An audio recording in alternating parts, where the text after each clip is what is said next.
सब उसे राजू बुढ़िया कहते थे। अकेली औरत थी। पति की मृत्यु इसी वर्ष हुई थी। कोई बाल बच्चे भी ना थे। सेब और अखरोट वो बेचकर उसका गुजारा हो जाया करता था। उसके घर के आंगन में सेब और अखरोट के कई पेड़ लगे हुए थे। दिन भर भगवान शिव का नाम लेकर वह उन पेड़ों की देखभाल किया करती थी। सब कुछ आराम से चल रहा था, बस मोहल्ले के बच्चों ने उन्हें परेशान कर रखा था। जब देखो उसके आंगन से वह सेब और अखरोट चुरा ले जाते थे। वह गालियां देती हुई डंडा लेकर उन्हें मारने दौड़ाती तो भागते भागते राजू बुढ़िया कहकर चिढ़ाते। वह तंग आ चुकी थी उन बच्चों से। वे बच्चे इतने ढीठ थे कि रोज मार खाने के बाद भी सुधरते नहीं थे और रोज अखरोट और सेब चोरी करने आ जाते थे।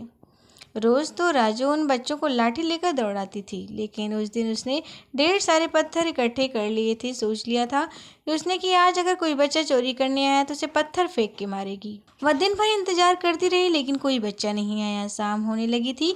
वह सोचने लगी कि आज नहीं तो कल सही, कल तो जरूर आएंगे, इसीलिए पत्थर संभाल कर रख देती हूँ। उसी समय अंधेरे में उसे एक परछाई दिखाई पड़ी। फिर क्या, उसने पत्थर खींचकर दे मारा। वह कोई बच्चा ही था। पत्थर लगते ही वह बच्चा कराह उठा। पत्थर उसके माथे पर लगा था और खून बहने लगा था। रोते रोते वह अपने घर की ओर भाग गया। राजू बड़ी खुश हुई। अच्छा सबक सिखाया था उसने। वह रात को खाना खाकर सो गई। उस रात सपने में उसे भगवान शिव दिखाई पड़े। उनके माथे से खून बह रहा था।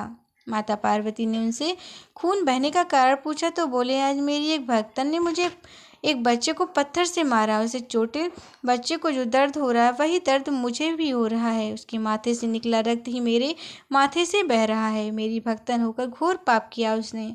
बच्चों में तो भगवान बसते हैं, ये भी नहीं सोचा उसने।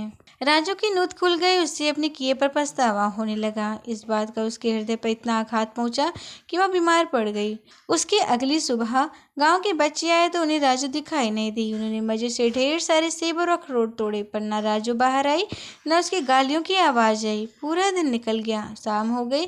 बच्चे चकित थे, क्योंकि आज तक ऐसा नहीं हुआ था कि वे डरते डरते राजू के घर में घुसे तो देखा कि वह चारपाई पर बड़ी बुखार से तप रही है। यह देख कुछ बच्चे झट गांव के हकीम को बुला लाए।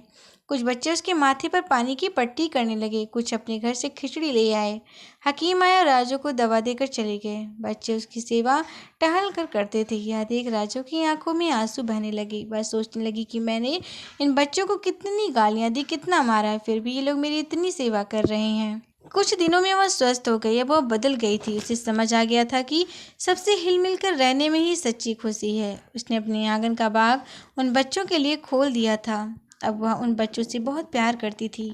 उन्हें अपने हाथों से सेब और अखरोट खिलाती थी। बच्चे भी उनसे बहुत प्यार करने लगे। अब वह राजू बुढ़िया नहीं रही, बल्कि राजू अम्मा बन गई।